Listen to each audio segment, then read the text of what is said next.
it might sound a little confusing because there's so many pieces I've tried to squeeze in. And I realized even last night that I'm really trying to bite off more than I can chew today.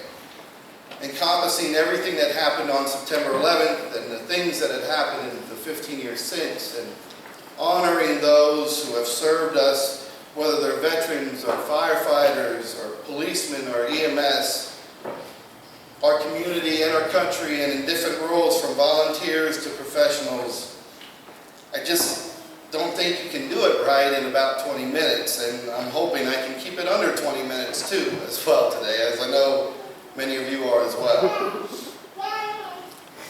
I'd like to start with the words of columnist Benjamin Sledge. Ben is an Iraq and Afghanistan veteran. He was wounded and has earned the Purple Heart and Bronze Star for his actions in both places. He writes on his blog, online you can find it. His article begins, "You can shoot her," the first sergeant tells me. "Technically, you can shoot her." We're standing on a rooftop watching black smoke pillars rise from a section of the city where two of my teammates are taking machine gun fire. Below the small cluster of homes we've taken over we're taking sporadic fire as well. He hands me his rifle with a high-powered scope and says, "See for yourself." It's the 6-year-old girl who gives me flowers. We call her the Flower Girl.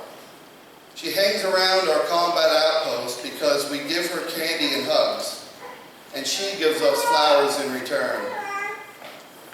What everyone else at the outpost knew, except for me until that day, was that she also carried weapons for insurgents. Sometimes during the midst of the firefight, she would carry ammunition across the street to unknown assailants. According to the rules of engagement, we could shoot her. No one ever did. Not even when the first sergeant morbidly reassured them on the rooftop in the middle of Iraq. Other soldiers didn't end up as lucky. Others had the same situation and made different choices in order to protect their own lives and go home. Sometimes they would find themselves paired off against a woman or a teenager intent on killing them. So they pulled the trigger. One of the sniper teams I worked with recounted an evening where he laid up a pile of people trying to plant an IED. It was a turkey shoot, he told me laughing. But then he got quiet and said, "Eventually they sent out a woman and this dumb kid." I didn't need to ask what happened. His voice said it all. I often wonder what would have happened if the Flower Girl pointed a rifle at me, but I'm afraid I already know. The thought didn't matter anyway. There was enough baggage from tours in Afghanistan and Iraq that made coming home a place of uncertainty, anger, and confusion. Not, as I had been led to believe, a warm celebration of safety. He was talking about a time in Iraq around 2006. People only want to hear the Band of Brothers stories, the one with guts and gusto, not the one where you jam a gun into an old woman's face or shoot a kid. I pause, then add, "Look around the room for a second." Andy, the guy who was with him in this story, surveys the restaurant we're in for a moment, while I lean in with a half smile. How many people here can even relate to what we've been through? What would they rather hear about? How Starbucks is giving away free lattes and puppies this week? Or how a soldier feels guilty because he pulled the trigger, lost a friend, or did morally questionable things in war? Even I want to hear about the latte giveaway, especially if it's pumpkin spice, Ben said. This eases the tension, and then Andy smiles. Andy and I don't feel like we fit in. We met a few years ago at the church where he works and where I volunteer. Of the thousands of people that attend, we are only a handful of veterans in the congregation. It's often few and far between that I meet other veterans, and those I do know or have met typically end up running in the same circles. Years ago, Andy fought in the siege of Fallujah. Readjusting to normal life after deployment didn't happen well for us. Instead, we found ourselves overly angry, depressed, violent, and drinking a lot. We couldn't talk to people about war or the cost of it because, well, how do you talk about morally reprehensible things that have left a bruise on your soul? The guilt and moral tension many veterans feel are not necessarily being dubbed as PTSD any longer, but as moral injury. Moral injury refers to the emotional shame and psychological damage incurred when a soldier has to do things that violate their sense of right and wrong. Shooting a woman or a child, killing another human, watching a friend die, black humor, and laughing about situations that would normally disgust us. Because so few in America have served, they can no longer relate to their peers or friends or family for fear of being viewed as some type of monster or lauded as a hero when they feel like the things they did were morally ambiguous or wrong even given the nature and the situations they were involved in. We are currently engaged in one of the longest running wars in the history of the United States. At the time of Ben writing this, we were entering our 15th year in Afghanistan, and Iraq still had troops stationed there in certain outposts. In World War II, 11.5% of the nation served in 4 years. In Vietnam, 4.3% served in 12 years. Since 2001, only 0.45% of our population has served in the global war on terror. During World War II, 10 million men were drafted and over 2 million men were conscripted during Vietnam. Despite the length of the Iraq and Afghan wars, there has been no draft, and the burden has been borne by less than 0.5% of the population, with repeated tours continually deteriorating the mental health of our troops. Those are the words of someone who has experienced this firsthand, and truthfully, I've heard similar things from even friends of mine and people I know that live here in our community and abroad that I've met over the years. That's not an isolated experience, unfortunately, and we do a great job of offering up certificates and badges and ceremonies and parades, which are all wonderful things. But as you can hear in his words, we don't do such a good job in helping people to heal after experiencing traumatic events. Not just veterans, but our firefighters and EMS and police as well. It began not when we sent people to Afghanistan, but on the morning of September 11th. That morning, if we were around this time 15 years ago, there were 2 planes flying in the air out of Washington, D.C., 2 fighter planes. At that time, they were the only thing protecting our nation from one of the airliners that had been hijacked. They were around in the hangar and found out what was going on and immediately told to scramble the jets. The one pilot, I didn't write her name down today, but it was the first time she had ever even scrambled a jet, which means you skip all the checklist and you get in and take off. The reality was they took off without any ammunition on board whatsoever. There were 2 planes flying in the sky above Washington, D.C., 2 Air Force pilots without any ammunition. And their job was to protect our country from an airline. You can imagine what their plan was to do if they had to. She was 22 years old and her boss was somewhere in his mid-40s. They made a deal about who would go for which end of the plane had they had to give up their lives. As we know now, the people on United Flight 93 saved them from that despair. But families of those flights still live with the loss of those heroes on that plane. In that time, our world changed. It's not the same, and it will likely never be the same. If If you were to ask me, I'm not sure this is a war we will ever win, because I don't even know who does the surrendering and who signs the papers. Those who have been of service to our community and our country are changed as well.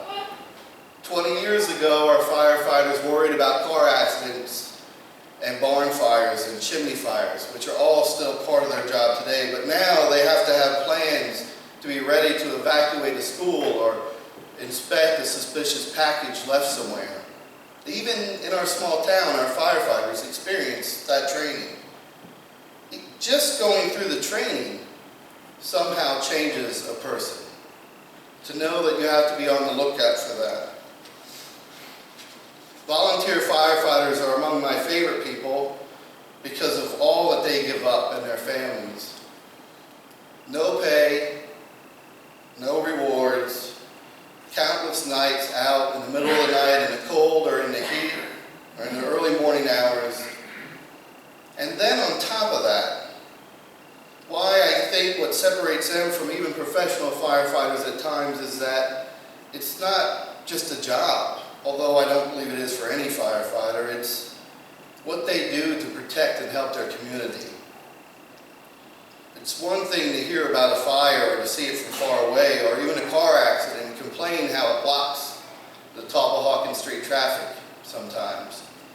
It's another to pull up to a car accident and see your high school buddy deceased. Or worse yet, the child of one of your high school friends, and to have to care for them.